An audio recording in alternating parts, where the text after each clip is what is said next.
Mesdames, Messieurs, bonjour. Très heureux de vous retrouver pour cette nouvelle émission Power Boost tournée ici dans le département de l'Allier. Et si je suis là, c'est pour mettre en avant une entreprise qui fait vivre les territoires. Effectivement, je suis là pour fêter les 100 ans de l'entreprise de négoce agricole jeudi.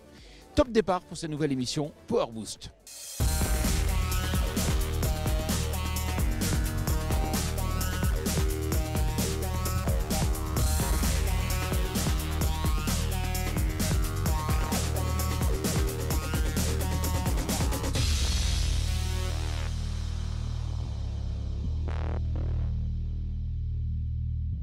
Alors, mes petits lapins en sucre de canne, ce Power Boost est marqué du signe de la jeunesse. Nous avons rencontré plusieurs agriculteurs fraîchement installés dans l'Allier pour découvrir les nombreux avantages de ce département, mais aussi pousser quelques coups de gueule. On se refait pas et l'administration va prendre cher, sortez le popcorn. On fera bien sûr le détour festif pour les 100 ans de l'entreprise jeudi. Bien sûr, on va quitter un peu l'Allier pour voir d'où en est le stockage du carbone dans les sols français avec notre rubrique Carbon Farming. Un joli programme dans un joli département. Les 12 minutes à venir vont vous enchanté, alors enjoy. Je suis vraiment content d'être dans ce département de l'Allier parce que c'est un département où il fait bon vivre et puis aussi toutes les conditions sont réunies pour s'installer en agriculture. Et oui, l'Allier c'est vachement bien et on n'est d'ailleurs pas les seuls à le penser, puisqu'une centaine de jeunes agriculteurs s'installent chaque année dans ce département, dont 30% de femmes. Ce qu'il y a de bon dans l'Allier, c'est qu'il y en a pour tous les goûts, jugez plutôt. Toutes les productions animales sont présentes, à commencer par les bovins viande, ovins, bovins lait et porcins. Les filières végétales ne sont pas en reste. Céréales, oléagineux, betteraves sucrières et vignes se partagent le territoire. Enfin, un dernier chiffre pour boucler le portrait de la première surface agricole de la région Auvergne-Rhône-Alpes, environ 20% des exploitations de l'Allier sont certifiées ou en conversion bio.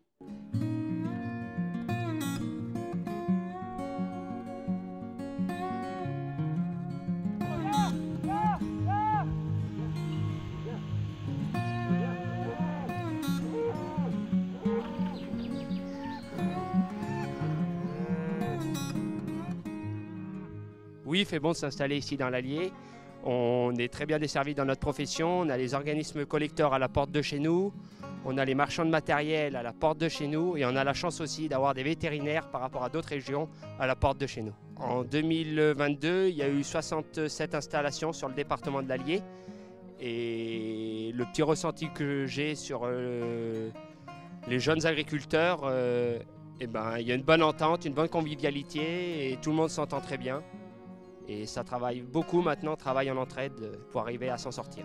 Si vous n'êtes pas agriculteur et que vous avez envie de découvrir le métier agricole, vous pouvez venir dans l'Allier, on vous attend avec ce beau paysage. Alors justement, on va aller à la rencontre de Kevin. Il s'agit d'un jeune agriculteur qui a décidé de s'installer ici, dans l'Allier. Alors, je suis en train de finir mon BTS Axe, donc au lycée agricole de Neuvy, donc à lycée agricole dans le département, pour m'installer à la suite avec mes parents sur le GAEC familial. Donc c'est un GAEC sur 450 hectares à peu près, avec une production bovine, donc charolaise et salaire. On fait du mouton aussi, 135 brebis, et on a un poulailler poule pondeuse de 4000 poules.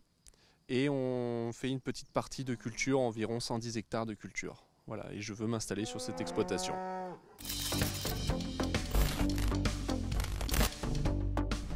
Alors aujourd'hui, ce qui m'énerve beaucoup, c'est tout ce qui est niveau administratif, parce qu'aujourd'hui s'installer c'est très long. C'est, je pense, à l'avenir de plus en plus long et de plus en plus compliqué. Il faut plus d'1 an aujourd'hui pour s'installer, donc ça veut dire qu'à la suite des études, il faut s'y prendre beaucoup de temps à l'avance et remplir de plus en plus de papiers, ce qui devient de plus en plus, on va dire, agaçant. Pour moi aujourd'hui, il faudrait simplifier énormément toute cette administrative, parce que pour moi, il y a de plus en plus d'administratif qui est inutile. Le plus simple serait d'en supprimer beaucoup, ce qui arrangerait beaucoup le monde agricole et ce qui simplifierait aussi beaucoup l'installation des jeunes aujourd'hui pour remplacer la population agricole qui est aujourd'hui en plein déclin.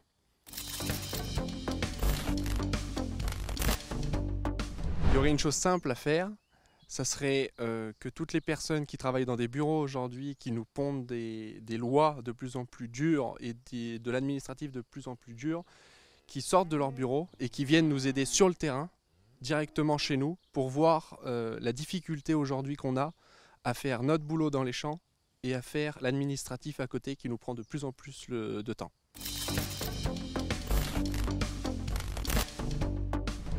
De travailler pour ne pas être maître de sa production. C'est-à-dire qu'aujourd'hui, dans le monde agricole, on vend du blé, on va dire à peu près au prix que l'on souhaite en fonction des cours. Mais par contre, on vend du lait et de la viande à des prix que nous décidons pas.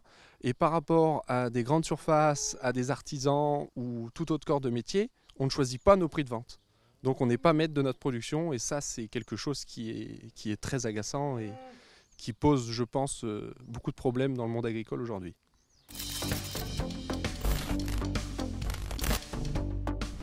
Le rapport de Cour des comptes, c'est par rapport à la pollution de méthane des vaches aujourd'hui qu'on nous met sur le dos, comme quoi les agriculteurs sont de gros pollueurs. Mais quand on regarde autour de chez nous, regardez autour de moi, il me semble que c'est vert, qu'on a des prairies et des champs qui captent du carbone, alors qu'aujourd'hui dans les villes, tout est goudronné, des usines et des voitures circulent dans les villes et polluent tous les jours, avec très peu d'espace vert dans les villes, alors que nous dans notre campagne, tout est vert et il me semble que ce que les vaches polluent est vite absorbé par les sols. Je vous invite à présent à retrouver notre rubrique Carbon Farming en partenariat avec BSF Agro.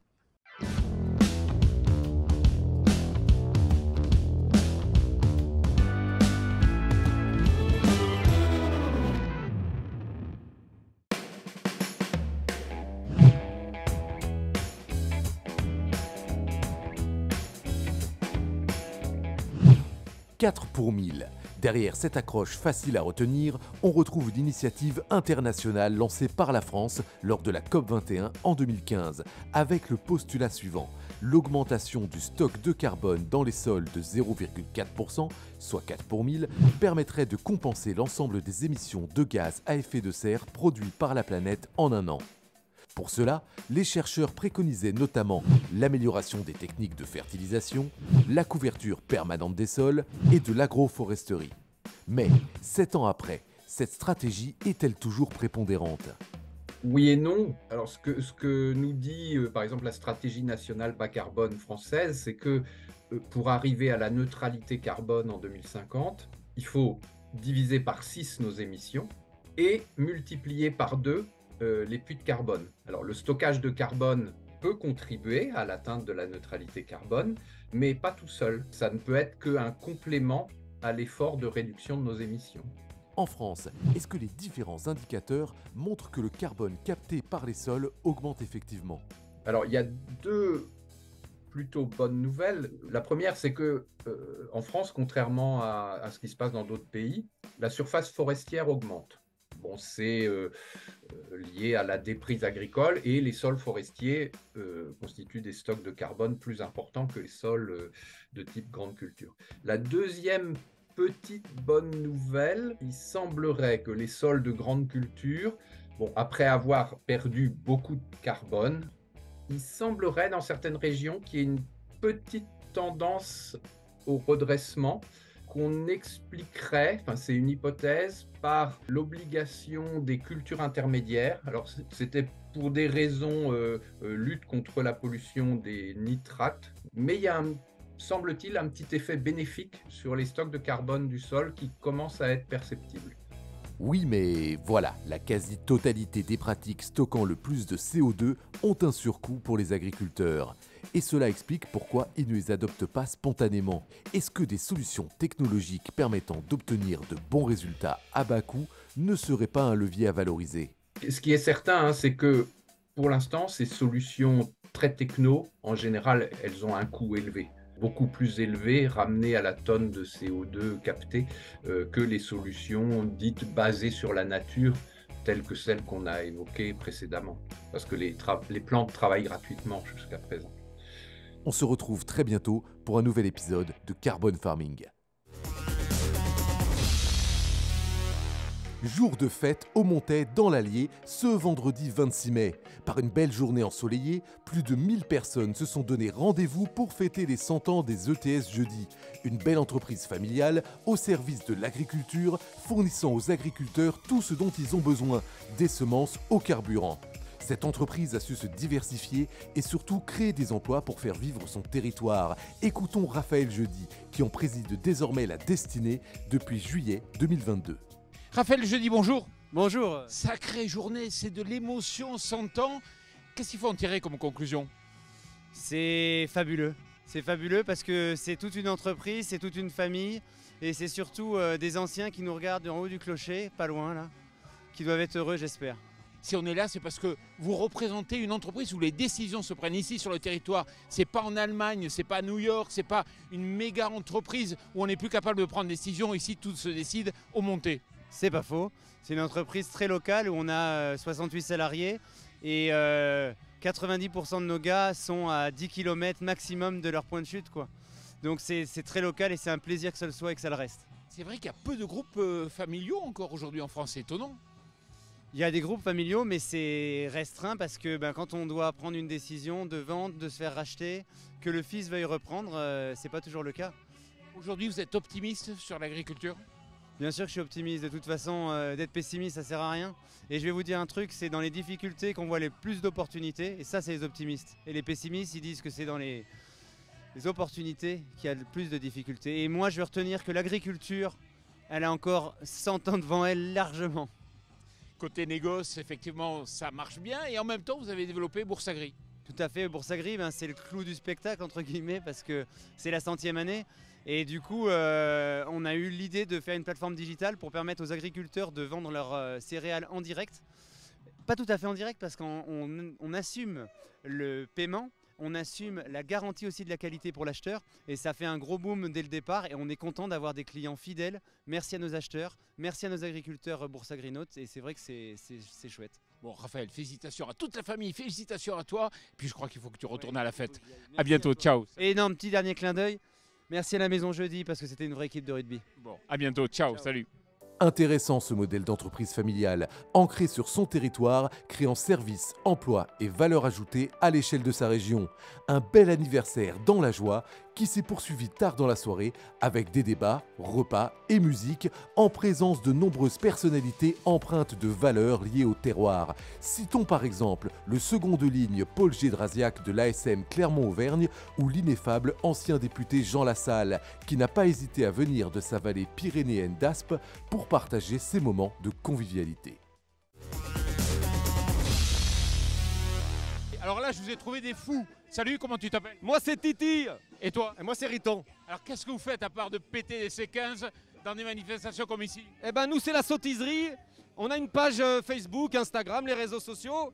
Et l'idée c'est de faire marrer les gars de la campagne. Et pas que, s'il y a des citadins qui veulent se marrer, tant mieux pour eux. Mais voilà, nous on représente le monde rural, agricole. Et tout ça dans la déconne et dans le 3e degré en permanence. Et pourquoi vous êtes masqué? On est masqué parce que... Il n'y a pas de raison, mais ça vous fait rire. Il y a quand même une raison, c'est qu'on n'est pas, on veut pas être des influenceurs qui se montreront. On n'est pas des gens de Dubaï ou autre. Nous, on est du terrain et donc on est comme tout le monde, comme toi, comme eux, comme tout le monde. Donc ça peut être toi, ça peut être moi, ça peut être n'importe qui derrière tout ça. Et dans toute la France. Bon, en tout cas, je vous souhaite bonne continuation et bonne chance surtout pour le C15. On va aller bricoler ça, ouais. À bientôt, ciao. Voilà, notre émission Power Boost touche à sa fin. J'espère bien sûr que cette émission vous a plu. J'étais vraiment content de l'enregistrer ici dans l'Allier parce que c'est un département qui sait accueillir, c'est un département qui a du potentiel et qui offre plein de possibilités pour s'installer en agriculture. Je vous retrouve la semaine prochaine, mais d'ici là, n'oubliez pas de nous retrouver chaque jour pour une nouvelle vidéo sur notre chaîne YouTube et puis bien sûr de vous abonner à notre page Instagram. Bonne semaine.